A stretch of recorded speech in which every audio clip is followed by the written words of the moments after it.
விஜய் அவர்கள் மீதான அபராதம் கட்டணும். ஏன்னா அவர் வருமானம் மறைச்சிருந்தார் ஒரு 15 கோடி அளவுக்கு. எல்லாரும் வீட்டிலும் செலிபிரிட்டி வீட்டில் போய் ரைட் நடப்பாங்கல்ல, அந்த மாதிரி நடந்த பொழுது இவர் 15 கோடி வாங்கியிருப்பதாக ஆவணங்கள் கிடைச்சது. என்ன படம்னா அந்த புலின்னு ஒரு படம் நடிச்சாரு பார்த்தீங்களா, அதுல 15 கோடி வாங்கியிருக்காரு. இதை கம்பேர் பண்ணி ஸ்டேட்மெண்ட்ல பார்க்கும்போது அந்த 15 கோடி இதுல காமிக்கல.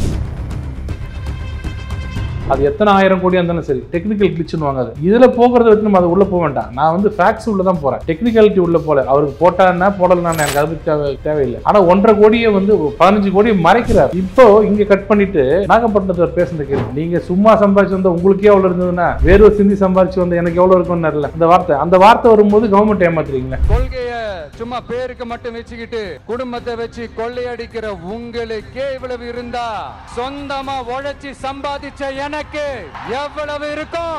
வரிங்கிறதே ரஜினி என்ன சொல்றாரு பாருங்க, எதுவாக இருந்தாலும் பே பண்ணுங்க கவர்மெண்ட்டுக்கு. கவர்மெண்ட் பே பண்ணுறது நான் வேணான்னு சொல்ல மாட்டேன். அது வந்து விரக்தி. அப்படிதான் ஒரு தலைவர் இருக்கணும். எங்கேயாவது இந்த மாதிரி குற்றச்சாட்டு எம்ஜிஆர் வந்திருக்கேன், எம்ஜிஆர் வரி கட்டல, நான் தான் ஏழைங்களுக்கு சாப்பாடு போடுறேன், அது மாதிரி வரி கட்டு போறேன்னு போறதுன்னு அவர் தானே தலைவர். மக்களுக்கு இன்னைக்கு அவர் தானே தலைவர். இவரெல்லாம் எப்படி தலைவராக சொல்ல முடியும்? இதுல திமுக இனிமே கவனம் செலுத்துவாங்கன்னு எதிர்பார்க்கலாமா? விஜய்க்கு அகேன்ஸ்டா திமுக கிடையாதுங்க, எங்களுக்கு நான் சொல்றேன். நீங்க விஜய்க்கு அகேன்ஸ்டா நீங்க எதுவுமே பேச வேண்டாம், அவரே செல்ஃப் எக்ஸ்போஸ் ஆயிடுவார்னு சொல்றேன். கொடுத்த வீட்டை மீட்கிறேன்னு சொல்லி எப்படி மீட்பீங்க?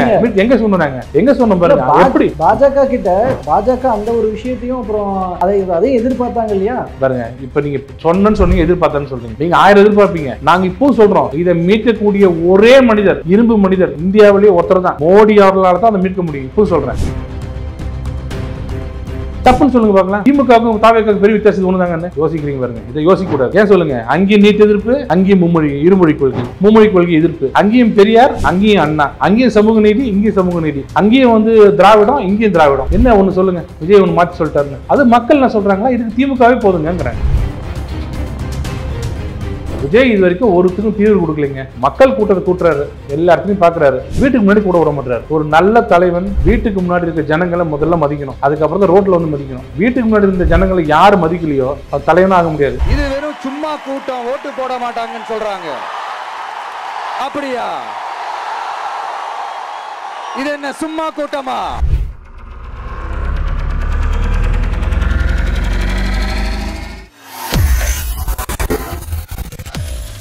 வேலை வேண்டுமா?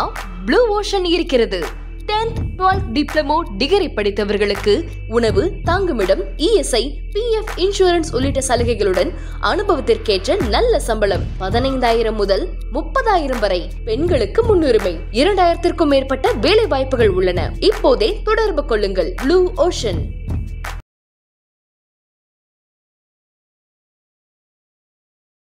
ஐத்தமிழர்கள் அனைவருக்கும் அன்பு வணக்கம். இன்றைய சிறப்பு நேர்காணலில் நம்மோடு இணைந்திருப்பவர் பாஜகவினுடைய தமிழ்நாடு வழக்கறிஞர் பிரிவினுடைய மாநில தலைவர் திரு குமரகுரு அவர்கள். அவரிடம் தற்போது பேசுபொருளாக இருக்கிற சில முக்கியமான வழக்கு விவகாரங்கள் குறித்தும் அரசியல் விவகாரங்கள் குறித்து பேசியிருக்கிறோம். பேசலாம். வணக்கம் சார். இன்னைக்கு முக்கியமான ஒரு பேச்சாக விஜய் அவர்கள் மீதான ஒரு அபராதம் கட்டணும். ஏன்னா ஒரு வருமான வரி தொகை அந்த இதில் வந்து ஒரு முன்கூட்டியே வந்து கரெக்டாக சொல்லலை, எக்ஸாக்டாக சொல்லலை, மறைச்சிருந்தார் ஒரு 15 கோடி அளவுக்கு. ஸோ அதுக்கான அபராத தொகையை கட்டணும்னு சொல்லி ஏற்கனவே சொல்லப்பட்ட ஒரு விஷயம். அதற்கு இவர்கள் மறுப்பு தெரிவித்து இவங்க ஒரு வழக்கு தொடர்த்திருந்தாங்க. ஸோ அதில் இன்றைக்கு சமீபத்தில் நகர்வாக இதே போன்றது ஒரு வழக்கை வந்து நீங்கள் மேற்கோள் காட்டுங்கன்னு சொல்லி விஜய் தரப்புக்கு சொல்லி ஒரு வழக்கை ஒத்தி வச்சிருக்கிறத பார்க்க முடியுது.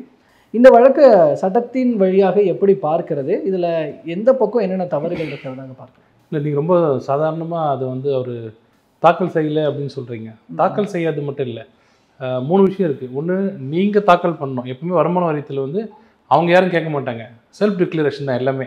உங்கள் வருமானத்தை நீங்கள் சொல்லணும், அவங்க வாங்கிப்பாங்க, ஸ்க்ரூட்டனைஸ் பண்ணுவாங்க. அதில் ஏதாவது தவறு இருந்தாங்கன்னா, ஏன்னா ஆடிட்டர்ஸில் தப்பு பண்ணுவாங்க, உங்களுக்கு தெரியாமல் இருக்கலாம், கேல்குலேஷன்ஸ் தப்பாக இருந்து வச்சுங்களேன். அது மாதிரி நீங்கள் தாக்கல் செஞ்ச இதில் வந்து வருமானம் வந்து 50,000 தான் காமிச்சிருக்கீங்க. நாங்கள் இதில் பார்த்ததில் 50,000 இல்லை 55,000. அதனால் அந்த 5,000 ரூபாய்க்கு உண்டான வரியை நீங்கள் கட்டலை, அந்த வரியை வட்டியோடு கட்டுங்க அப்படின்னு டிமாண்டு கொடுக்குறது நார்மலாக நடக்கிறது. உங்களுக்கு நடக்கும், எனக்கு நடக்கும். அது வந்து மறைச்சிட்டுன்னு சொல்ல முடியாது. ஏன்னா நீங்கள் எக்ஸ்போர்ட் கிடையாது, நானும் எக்ஸ்போர்ட் கிடையாது. நான் போய் ஆடிட்டர்கிட்ட கொடுப்பேன், அவர் பார்த்து போடுவார், கேல்குலேஷன் மிஸ்டேக் வர்றது நியாயம். பட் இதில் என்ன ஒரு இன்ட்ரெஸ்டிங்கான விஷயம்னா, அவர் கொடுத்ததையும் ஏற்றுக்கிட்டாங்க, அவங்களும் ஸ்க்ரூட்டனைஸ் பண்ணல.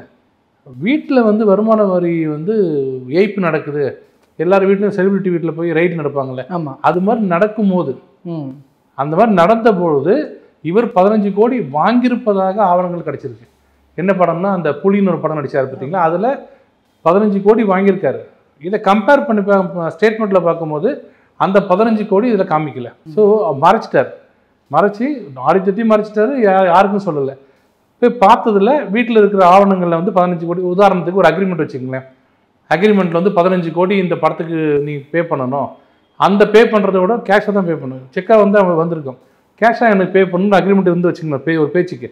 அது இன்கம் டேக்ஸ் பார்த்துருந்தாங்கன்னா இந்த 15 கோடி நீங்கள் வாங்கியிருக்கீங்க அப்படின்னு சொன்னால், வாங்கலன்னு சொன்னால் கூட நம்ப மாட்டாங்க. presumed to have been transacted, 2 பேருக்குள்ள நடந்ததாக கருதப்படும். ஏன்னா நீங்கள் அட்வர்ஸ் இன்ஃப்ளூயன்ஸ் வாங்கல. எப்பவுமே ஒன்று பார்த்தீங்கன்னா நீங்கள் கேட்டிங்கன்னா அவர் இல்லைன்னு சொன்னார்னா ஏற்றுக்க மாட்டாங்க, அட்வர்ஸாக எடுத்துப்பாங்க. இது வாங்கின மாதிரி தான் அர்த்தம் அப்படின்னு சொல்லி அவங்க என்ன பண்ணிட்டாங்க, இல்லை நீங்கள் வாங்கியிருக்கீங்க 15 கோடி, அதுக்கு பெனால்ட்டி ரொம்ப கம்மியாக 10%. அது நான் ஒன்று யாராக இருந்தால் கட்டிட்டு போயிடுவாங்க, அந்த 10% கட்ட மாட்டேன் அப்படின்னு சொல்கிறவர் தான் இப்போ வந்து ஏழை பங்காளனாக இருக்கார். இப்போ எல்லாருக்கும் 1.5 கோடி கட்ட முடியாதுன்னு சொல்லி இப்போ ஹைகோர்ட் வந்திருக்கு. ஹைகோர்ட்டில் வந்து ரொம்ப தாமதமாக இதை இனிஷியேட் பண்ணிங்க, இன்னும் டெக்னிக்கல் கிரவுண்டில் போகிறாரு. அந்த விஷயத்துக்கு தான் வரேன். இப்போ அதில் கேட்குறாங்க, அபராத நடைமுறைகள் வந்து ஜூன் 30, 2019 உள்ள தொடங்கப்பட்டிருக்கணும். ஆனால் ஜூன் 30, 2022 பண்ணுறது எப்படி சரியாக வரும், இந்த கால அவகாசத்தில் பாதிப்பு இருக்குன்ற மாதிரி இந்த நீங்கள் சொன்ன அந்த டெக்னிக்கல் பாயிண்ட் வைக்கிறாங்க. கேஸ் நடந்துட்டுருக்கு. நாளைக்கு விஜய்க்கு ஃபேவராக வராமல் போகலாம், இல்லை வரலாம். நான் அதுக்குள்ளே போகல. டெக்னிக்கல் கிரவுண்டுன்றது வந்து ஃபேக்சுவலில் போக மாட்டாங்க. ஒரு வருடத்துக்குள்ளே நீங்கள் டிமாண்ட் நோட்டீஸ் கொடுக்கணும்னு சொன்னால் அந்த அதிகாரியோட மெத்தனத்தினால 1 வருஷம் 1 மாதம் ஆயிடுச்சுன்னா கேஸ் போயிடும். அது எத்தனை 1000 கோடியாக இருந்தாலும் சரி, டெக்னிக்கல் கிளிச்சுன்னு அது. இதில் போகிறத வச்சு நம்ம அது உள்ளே போக வேண்டாம். நான் வந்து ஃபேக்ட்ஸ் உள்ளே தான் போகிறேன், டெக்னிக்காலிட்டி உள்ளே போகல. அவருக்கு போட்டான்னா போடலன்னா எனக்கு அதை பற்றி தேவையில்லை. ஆனால் 1.5 கோடியை வந்து 15 கோடியை மறைக்கிறார். இப்போ இங்கே கட் பண்ணிவிட்டு நாகப்பட்டினத்தை ஒரு பேசுனதை கேளுங்க. நீங்கள் சும்மா சம்பாதிச்சு வந்தால் உங்களுக்கே எவ்வளோ இருந்ததுன்னா வேறு ஒரு சிந்தி சம்பாதிச்சு வந்து எனக்கு எவ்வளோ இருக்குன்னு தெரியல. அந்த வார்த்தை வரும்போது கவர்மெண்ட் ஏமாத்துறீங்களே. ஒன்றும் இல்லைங்க, இந்த சமயத்தில் ரஜினிகாந்தை பற்றி ஒன்று சொல்லணும். அவர் மனைவி நடத்துகிற ஒரு ஸ்கூலில் டிஸ்பியூட், ஓனருக்கும் டெனண்ட்டுக்கும் டிஸ்பியூட்டு, வாடகை கொடுக்கலன்றது எல்லார் வீட்லேயும் வரும். அதை நீங்கள் கேஸ் கண்டெஸ்ட் பண்ணுறாரு ரஜினி. என்ன சொன்னாங்க தெரியுமா, வாடகையே ஒழுங்காக கொடுக்க முடியல, இவர் வந்து நாட்டை திருத்த போகிறாரா, இவர் வந்து சிஸ்டத்தை திருத்த போகிறாரான்னு. எவ்வளோ கண்ணியக்குறைவான ஒரு வாதம் பாருங்க. டிஸ்பியூட்ன்றது வந்து உங்களுக்கு எனக்கு இருக்கிறது வந்து டிஸ்பியூட், அது ஈகோ. நான் ஓனர், நீங்கள் டெனண்ட், நம்ம 2 பேருக்குள்ள இருக்கிறது வந்து சட்ட போராட்டம். நீங்கள் ஜெயிச்சா உங்களுக்கு, நான் ஜெயிச்சா எனக்கு, அது எனக்கு. இதில் எங்கேயும் தவறு கிடையாது. அவர் தவறு ஒன்றும் பண்ணல. அவங்களுக்கு கூட என்ன அக்ரிமெண்ட்னு எவனுக்கும் தெரியாது. அன்னைக்கு கத்தி பேசின எவனுக்குமே கான்ட்ராக்ட்ஸ் அவங்க 2 பேருக்குள்ள என்ன இருக்குன்னு யாருக்கும் தெரியாது. நீங்களே ஒரு வீட்டில் குடியிருக்கீங்க, அவர் சொல்றாரு நான் அடுத்த வருஷம் தான் வாடகை ஏற்றுவேன்றாரு, 3ஆவது மாதம் ஏற்றுறாரு வச்சுங்க. டிஸ்பியூட் தானே அது. 500 ரூபா கட்ட முடியாம நீங்க இல்ல, கோபி கட்டுவாரு. ஆனா உங்களுக்கு என்ன கோவம் வரும் தெரியுமா, வார்த்தை மாத்திரி பேசுறியே அப்படி வரும்ல, நான் கோர்ட்டுக்கு போறேன் அப்படின்னீங்கன்னா அது தப்பு இல்லை. ஆனா அதையே தப்பா பார்த்த சமூகம். ஏன்னா ரஜினி அப்படி ஒரு கேரக்டர் வந்தாருன்னா அவர் எது பண்ணாலும் தவறு. ஆனா இங்க ஒரு அப்படியே முழு பூசணிக்காக அப்படியே முழுங்கிட்டு 15 கோடியை காமிக்காம விட்டுட்டு அதை இன்னும் கண்டெஸ்ட் பண்றாரு. இதை விட்டுருவோம். இதை கூட அவங்க விஜய் ரசிகர்கள் வந்து ஜஸ்டிஃபை பண்ணுவாங்க. ஒரு கார் வாங்கினார் ஞாபகம் இருக்குங்களா, டேக்ஸ் கட்டாம, பாண்டிச்சேரி டேக்ஸ். அதை கட்டலன்னு கண்டுபிடிச்சதுக்கு அப்புறமா அது டிமாண்ட் கொடுக்கும் போதாவது அச்சோ மாட்டிக்கிட்டோம், நல்லா இருக்காது, பேர் கட்டுறோம், கட்டினாரா இல்ல. ஹைகோர்ட்டுக்கு வந்து அப்பீல்ல போய் ஜட்ஜ் என்ன கேட்டார் தெரியுங்களா, நீங்க எல்லாம் ஒரு செலிபிரிட்டி, உங்க பின்னாடி வந்து லட்சக்கணக்கான இளைஞர்கள் மாணவர்கள் உங்க பின்னாடி ரோல் மாடலா பார்த்துட்டு வராங்க, you should set an example, நீங்க எல்லாருக்கும் ஒரு எக்ஸாம்பிளா இருக்கணும். நீங்க போய் வரி ஏய்ப்பு பண்றீங்களே, பாண்டிச்சேரியில காரை வாங்கிட்டு இங்க ஓட்டுறீங்களே அப்படின்னு சொல்லி ஒரு கூட்டு வச்சார் ஞாபகம் இருக்குங்களா. சோ இவர் என்ன கேரக்டர்னா பணத்துக்கு இதை செய்வாரு, அந்த மாதிரி ஒரு கேரக்டர். ஆனா பேசும்போது என்னன்னா, நான் பீக்ல இருக்கும்போதே வந்துட்டேன், நான் பணம் நான் மற்றவங்க மாதிரி மார்க்கெட் போய் வரல. அவர் கமலஹாசன் பிள்ளைங்க கோவமோ தெரியல, மார்க்கெட் போயிட்டு நான் ஒன்றும் வரல, நான் வந்து பீக்ல இருக்கும், இதெல்லாம் சொல்றவரு பணத்து மேல ஆசையே இல்லாமல் இருக்கணும்ல. இந்த 2 சம்பவத்தை வச்சு அவரை பத்தி முடிவு பண்ணிக்கணும். இல்லை அவரு சொல்றபடி பார்த்தாலும் அவர் பணத்து மேல ஈடுபாடு இல்லைன்றது தானே அவரோட பேச்சுக்கள் மூலமாக அவர் வெளிப்படுத்திக்கிறார். அப்ப நீங்க டிமாண்ட் வந்த உடனே, நான் கட்ட சொல்லல, 15 கோடி வாங்க மட்டும் இருந்திருக்கலாம். ஒரு டிமாண்ட் வந்த உடனே வேண்டாம் வந்துருச்சு கட்டிடுவோம், அவங்க சொல்றாங்க நம்ம கட்டலன்னு காமிக்கலன்னு கட்டிடுவோம், இன்னும் இப்போ கட்ட வேண்டியதானே. அவர் எப்படிப்பட்டவர்னா 30-40 லட்சத்துக்காக அப்பீல் பண்ணவர். காருக்கு, BMW காருக்கு வாங்கினது 1.5 கோடி காருக்கு, அந்த காருக்கு ரோட் டேக்ஸ் கட்டலன்னு சொல்லி பாண்டிச்சேரிக்கும் நமக்கு இருக்க டிஃபரன்ஸ் கட்டலன்னு கேஸ் போடுறாங்க. அதுக்கு அப்பீல் போய் ஃபைட் பண்றாரு, கட்ட முடியாதுங்கிறாரு. அப்போ நீங்க இவரெல்லாம் எப்படி வந்து வரி ஏய்ப்பு வரிங்கிறதே ரஜினி என்ன சொல்றாரு பாருங்க, எதுவாக இருந்தாலும் பே பண்ணுங்க கவர்மெண்ட்டுக்கு, கவர்மெண்ட் பே பண்ணுறது நான் வேணாம்னு சொல்ல மாட்டேன். அது வந்து விரக்தி. அப்படிதான் ஒரு தலைவர் இருக்கணும். எங்கேயாவது இந்த மாதிரி குற்றச்சாட்டு எம்ஜிஆர் கிட்ட வந்திருக்கேன், எம்ஜிஆர் வரி கட்டல, நான் தான் ஏழைங்களுக்கு சாப்பாடு போடுறேன், அது மாதிரி வரி கட்டு போறேன்னு போறதுன்னு அவர் தானே தலைவர். மக்களுக்கு இன்னைக்கு அவர் தானே தலைவர். இவரெல்லாம் எப்படி தலைவராக சொல்ல முடியும்? இல்லை, சொல்கிற மாதிரி ஒரு வரி ஏய்ப்பு பண்ணணுன்ற மைண்ட் செட் இருக்கிற ஆளாக இருந்தால் ஏன் இந்த 15 கோடி மட்டும் இது பண்ணணும்? இன்னும் எவ்வளவோ பண்ணியிருக்கலாமே. தெரியலையே நமக்கு. ஆனால் அவர் ப்ராப்பராக டாக்ஸ் கட்டிட்டு இருக்கிற எப்படி தெரியும் அப்படிங்கிறது தானே எப்படி சொல்றீங்க? பிம்பம் தானே இருக்கு. எப்படி தெரியும் கோபிக்கு? இல்லை, அது இல்லாமல் இருந்திருந்தா இன்னருக்கு எவ்வளவோ ரைடுகள் இல்லைங்க. நான் ஒன்று கேட்குறேன், எவ்வளவோ கேசஸ் இது பண்ணியிருக்கு இல்லைங்க. ஒரு தடவை ஒருத்தர் வந்து திருடி மாட்டிட்டாருன்னா இது ஒரு தடவை தானேங்க, மற்ற நேரம் கரெக்டாக இருந்திருப்பாருங்க இல்லைங்கன்னு கேட்குறீங்கல்ல. மற்ற இடத்துல மாட்டிருக்க மாட்டாருன்னு நான் சொல்கிறேன். நீங்கள் தான் சொல்லணும், தப்பு உங்கள் மேலே தான் இருக்குது, நீங்கள் தான் ப்ரூவ் பண்ணணும். என்ன கேட்காதீங்க. நீங்கள் ஒரு தடவை மாட்டிட்டீங்க, இனிமேல் உங்க அப்படி தான் பார்ப்பேன். ஒரு தடவை லஞ்சம் வாங்குறாங்க இல்லைங்க, தாசில்தார் வந்து ஒரு தடவை 100 ரூபா வாங்குவார், ஜட்ஜி அவருக்கு 5 வருஷம் 4 வருஷம் தண்டனை கொடுக்குறாரு. என்ன காரணம் தெரியுங்களா? இன்னைக்கு நீ மாட்டிக்கிட்ட 100 ரூபா வாங்கி எத்தனை நாள் எத்தனை 100 ரூபா வாங்கி இருப்பேன்னு கேட்பார். அதை வச்சு தானே குவாண்டம் ஆஃப் இந்த இதுக்கு சென்டென்ஸ் கொடுப்பாங்க. நாங்கள் கூட கேட்போம், என்னங்க 100 ரூபா தானேங்க அப்படின்னுவோம். அன்னைக்கு 100 ரூபாயாது, அன்னைக்கு மட்டும் அவன் 50,000 கொடுத்தா 50,000 வாங்கியிருப்பான்ல. அன்னைக்கு 100 ரூபா, எத்தனை நாள் எத்தனை 100 ரூபா, மாசத்துக்கு எத்தனை 100? இந்த ஒரு நாள்ல 10 100ங்க, இன்ட்டு 30 இன்ட்டு 365. அந்த ஒரு டிரான்சாக்ஷன் பண்ணும்போது மாட்டிக்கிட்டாருன்னு அது மாதிரி இதுல அவர் மாட்டிக்கிட்டாரு. அதனால இவர் மட்டும்தாம தெரியுது.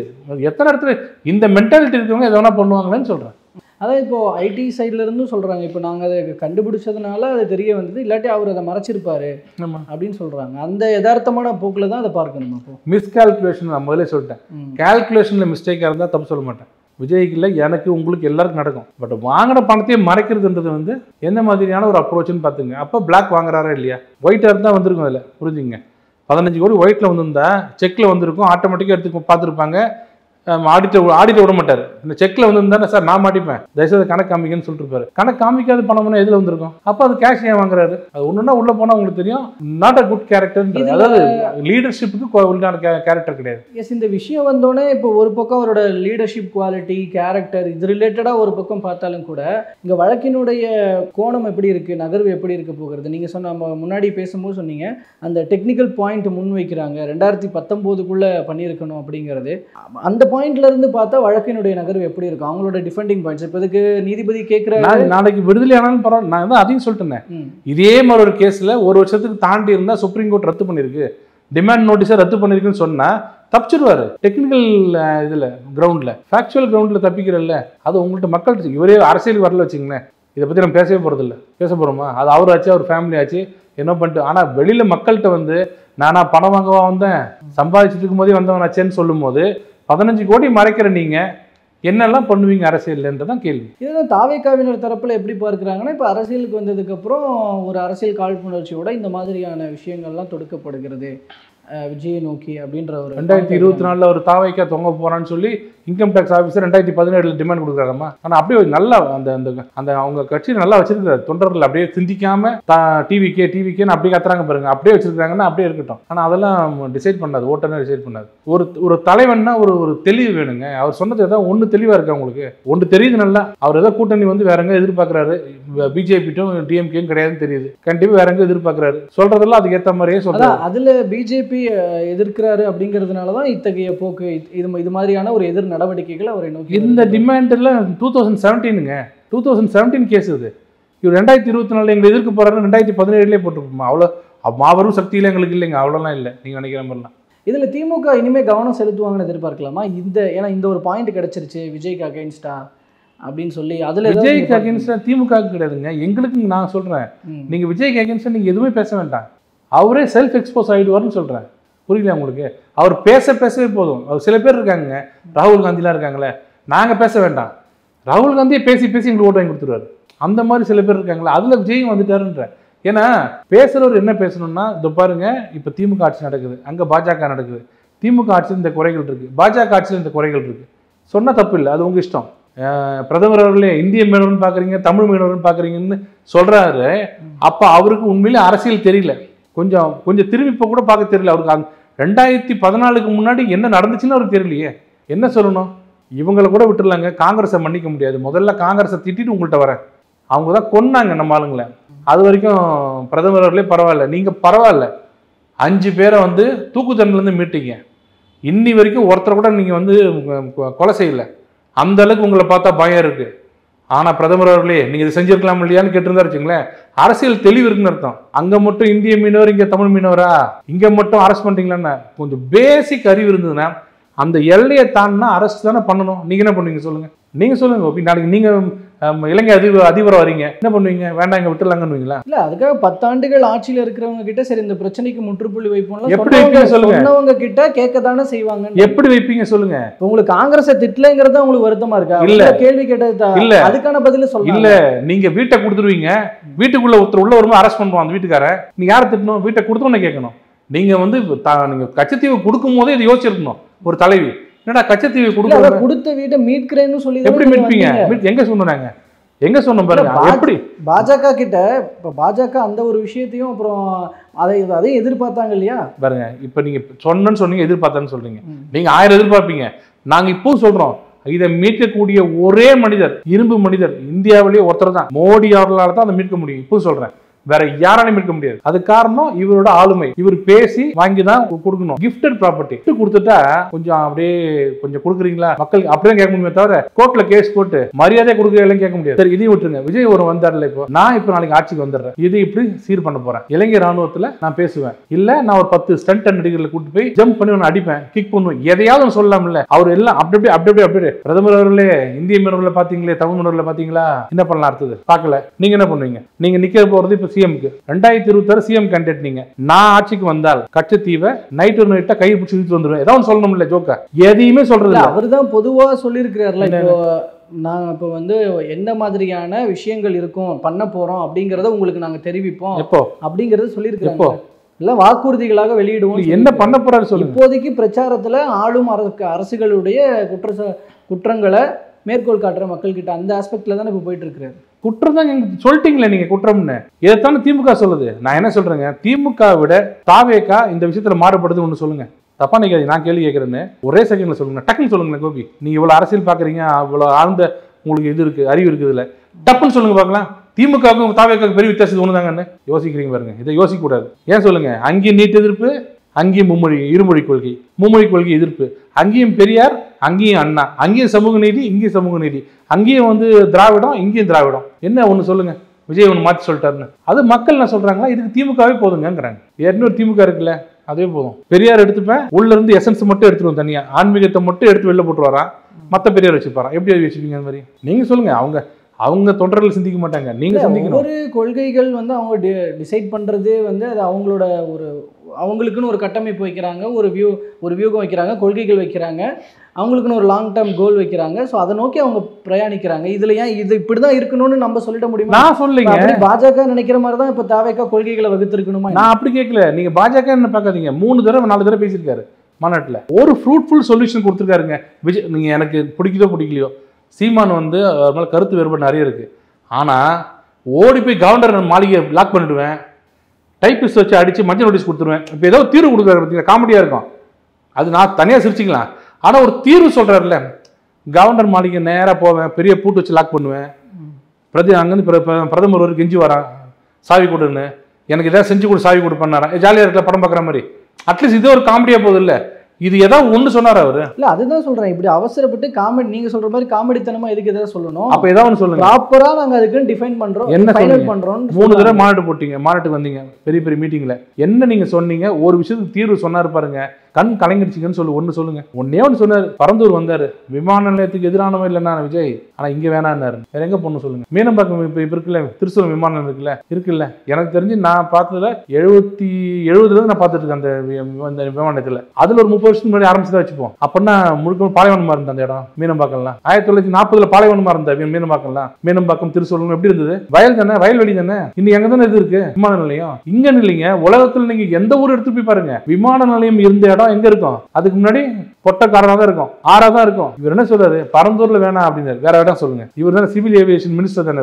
இவர் கரெக்டா தெரியும் எந்தெந்த இடத்துல என்னென்ன வேணும்னு சொல்லுங்க. நான் ஒரு 10,000 ஏக்கர் வச்சிருக்கேன், அதுல வந்து எடுத்துங்கன்னு சொல்லுங்க.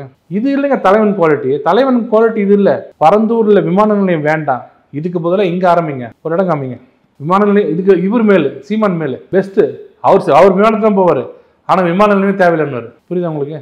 அவர் ஒரு வேலை சேர்த்துடலாம், சரி அவர் காமெடி பண்றாருன்னு. விமானத்தான் போவார் எங்க போனாலும். எதுக்கு விமான நிலையம்னு கேட்பாரு. அப்படியே வந்துருங்க ஒரு பக்கம், நாங்க ஒரு வழி நாங்க முடிவு பண்ணிக்கிறோம். விஜய் இது வரைக்கும் ஒருத்தருக்கும் தீர்வு கொடுக்கலைங்க. மக்கள் கூட்டத்தை கூட்டுறாரு, எல்லா இடத்துலையும் பாக்குறாரு, வீட்டுக்கு முன்னாடி கூட விட மாட்டாரு. ஒரு நல்ல தலைவன் வீட்டுக்கு முன்னாடி இருக்க ஜனங்களை முதல்ல மதிக்கணும், அதுக்கப்புறம் தான் ரோட்ல வந்து மதிக்கணும். வீட்டுக்கு முன்னாடி இருந்த ஜனங்களை யாரு மதிக்கலையோ அவர் தலைவனா ஆக முடியாது. உதாரணம் எம்ஜிஆர் வீட்டுக்கு போனவங்களை கேட்டு பாருங்க. ராமாவரத்துல வீட்டு வாசல்ல வந்தா 1 மணி நேரம் நிப்பாரு. வீட்டு வாசல்ல அத்தனை பேரையும் பார்த்துட்டு போறவங்க தலைவன். இவர் வீட்டு வாசல் யாரா இருந்தா போன்னு துரத்தி அனுப்புறாங்க. மாநாட்டுக்கு மட்டும் அவர் சொல்றாரு. நான் சொல்றது நம்ம இப்ப புரியாது உங்களுக்கு, இன்னும் கொஞ்ச நாள் பொறுத்து விஜய் பேச பேச நான் சொல்றதான் கரெக்ட்னு சொல்லுவீங்க பாருங்க.